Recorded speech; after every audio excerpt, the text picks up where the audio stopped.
Bonjour à tous, je suis Madame Pagnac et je viens vous présenter l'option latin que vous pourrez choisir l'année prochaine au collège. Alors première question déjà, le latin, qu'est-ce que c'est? Alors c'est d'abord l'histoire d'un peuple extraordinaire qui a marqué de son empreinte toute l'Europe actuelle et qui nous a laissé une culture extrêmement riche, comme les gladiateurs par exemple.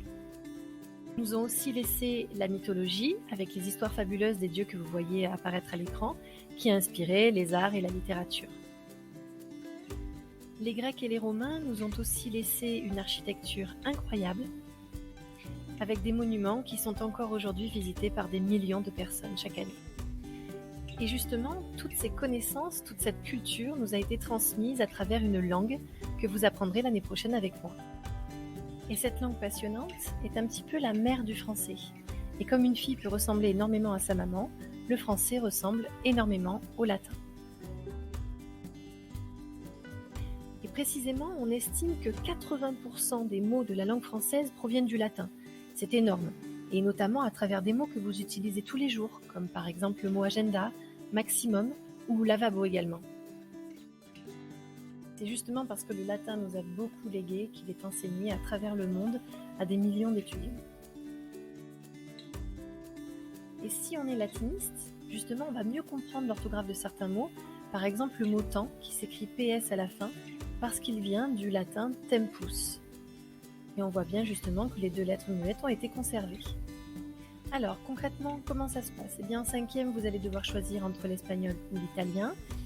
Ça c'est obligatoire, mais vous pouvez également choisir le latin, qui est une option facultative.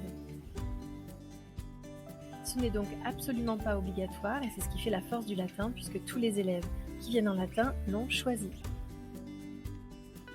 Premières informations importantes, je suis le seul professeur de latin du collège, donc vous m'aurez uniquement moi, et les cours se dérouleront en salle 62.